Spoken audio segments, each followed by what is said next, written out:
Motoristas do Uber, quais são os segredos mais profundos que você ouviu em seu carro?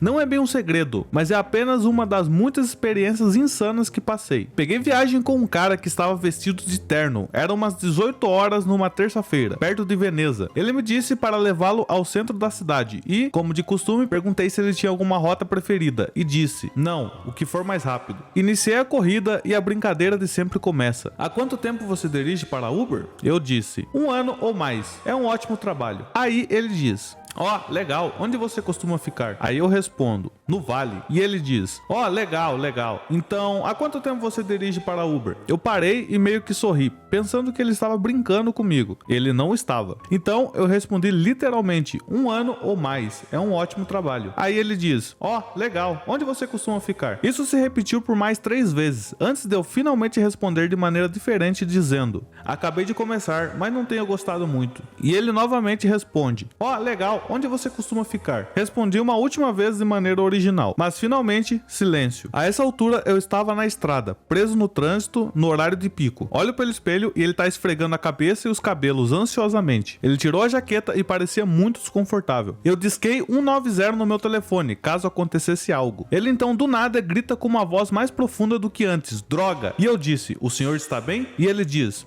onde estamos? Eu disse, no centro da cidade, mas tá tudo bem? Ele diz, sim, nesse ponto, pelas graças do universo, o trânsito começou a trafegar. Então, logo antes de sairmos da rodovia que estávamos, faltando mais ou menos 3 quilômetros ou mais de seu apartamento, ele gritou novamente. Onde estamos? Eu disse, senhor, estamos quase na sua casa, você realmente está bem? E ele diz, sim, tudo bem. Quando chegamos, eu paro para deixá-lo, ele pega suas coisas, abre a porta, olha para mim e de maneira gentil diz, tenha uma ótima noite, cuidado com as pessoas loucas. Honestamente, um dos eventos mais estranhos e assustadores de todos os tempos. Posteriormente, comprei uma arma de choque e, infelizmente, foi apenas o começo de vários incidentes malucos. Hoje agradeço por não ter mais que dirigir. Peguei viagem com um casal de jovens excessivamente carinhosos, que passou a viagem inteira no banco de trás, trocando carinhos e dizendo um ao outro que se amavam. Achei fofo. Deixei o casal no destino e parti para esperar a próxima corrida. Então, eu ouvi um celular tocar no banco de trás. Percebi que era o celular do rapaz da corrida anterior. Peguei o telefone e voltei até o local que eu os havia deixado, para entregar o celular. Acontece que quem havia ligado foi a esposa do rapaz, telefonando para checá-lo enquanto ele estava em uma viagem de negócios, que na verdade ele estava passando junto com sua amante. E ele te avaliou bem no aplicativo da Uber? Sim, 5 estrelas e uma gorjeta. Quando eu fui deixar o telefone, planejava dizer na frente dele e da sua amante, sua esposa parece uma pessoa adorável. Eu me aproximei dele com o telefone e ele me entregou uma nota de $100. Fui completamente pego de surpresa, então agradeci e saí. Meu plano fracassou completamente. Não sou motorista, mas sou passageiro. O motorista me disse que estava mudando seu nome para Niren, porque era Merlin, escrito de trás para frente, e ele era um mago. Meu amigo era Uber na minha cidade natal. Pegou corrida com umas garotas bem legais. Eles estavam falando sobre seus planos para o próximo outono. Meu amigo vê um dos rostos e acaba achando bem familiar. O rosto familiar em questão era minha irmã mais nova, e ele me contou tudo. E foi assim que eu descobri que minha irmãzinha estava se mudando para a Espanha. Fui Uber por uma noite. Estava bem tranquilo até eu pegar 2 caras que queriam ir a um clube de strip a 64 km de distância. Como eles pediram pelo Uber Select, fiquei feliz em ir, mesmo que fosse tão longe. Eu ganharia entre $80 a $100. Levou 15 minutos para eles se arrumarem e entrarem no carro. Eles pareciam legais, então eu não estava preocupado. Assim que chegamos na rodovia, o cara no banco do passageiro começou a perguntar sobre condução da Uber, e as coisas começaram a ficar estranhas. Depois de alguns minutos, ele começou a dizer coisas como, o que você faria se alguém pegasse o volante e passasse o carro para a contramão? E, você já pensou no que aconteceria se alguém no banco de trás tentasse te estrangular enquanto você dirige? Fiquei muito assustado e tentei aliviar o clima perguntando o que eles estavam comemorando e etc. Mas o cara apenas continuou. Fiquei feliz em chegar ao clube de strip e tirá-los do meu carro. O bônus foi o segurança do clube que me deu $40 para deixá-los lá. Eu nunca mais dirigi Uber na minha vida. Eu quero é que se foda. Eu diria, bem, aqui na frente tem airbags, mas o banco de trás não. Então se você fizer coisas, eu provavelmente fico vivo e você provavelmente morre. Não é estranho como colocamos nossos filhos nos bancos traseiros, mas esses são os assentos mais perigosos? De qualquer maneira, aproveite bem a viagem sentado nos bancos traseiros. Por qual motivo o segurança daria gorjeta ao motorista do Uber? Existem muitos clubes que dão bônus e vantagens aos motoristas por deixar as pessoas. Isso se torna um incentivo para o motorista indicar um clube, caso ele já saiba que as pessoas estão indo para um lugar do tipo. Não é a minha história, mas eu estive em uma corrida onde o motorista me contou essa. O motorista do Uber, George, estava fazendo o Uber Pool uma noite em Austin, onde você pega várias pessoas a caminho do destino. A primeira garota, vamos chamá-la de garota 1, entra no carro sozinha e senta no banco de trás, atrás do banco passageiro. Então um casal, uma garota e um rapaz, chegam e não há espaço suficiente para todos na parte de trás. Então a garota número 2 se senta atrás do motorista e o cara se senta na frente. As duas garotas começam a conversar e parecem estar se dando bem. A garota número 1 pergunta o que eles estavam fazendo naquela noite e a garota número 2 diz: eu e meu namorado Josh vamos comemorar. Josh trabalha no XX e acabou de receber uma promoção de cargo. Nesse ponto, George percebe que Josh está se escondendo em seu assento e parece culpado. Então a garota número 1 diz: isso é engraçado, meu namorado também se chama Josh e trabalha no XX também. Eu me pergunto se eles se conhecem. Então a garota número 2 começa a tocar no ombro de seu namorado para que ele se vire para conhecer a garota número 1. Naquele ponto, Josh não pôde mais evitar e é forçado a se virar. Ele o faz com um olhar de horror total no rosto, pois lentamente as duas garotas perceberam que elas estavam namorando o mesmo Josh. As duas garotas começaram a gritar e expulsar o Josh do Uber. Não sei o que aconteceu depois disso, mas você pode apostar que Josh nunca mais andou em Uber Pool. Uma vez fiz uma viagem para alguns russos bem vestidos entre bares no lado oeste de Chicago. Eu trabalhava por uma empresa de táxi de propriedade russa e entendo um pouco de russo. Ouvi os dois conversando sobre algo que um deles estava muito ansioso. As frases que saltaram para mim foram: isso é morte, isso é sério, sangue está em mim. E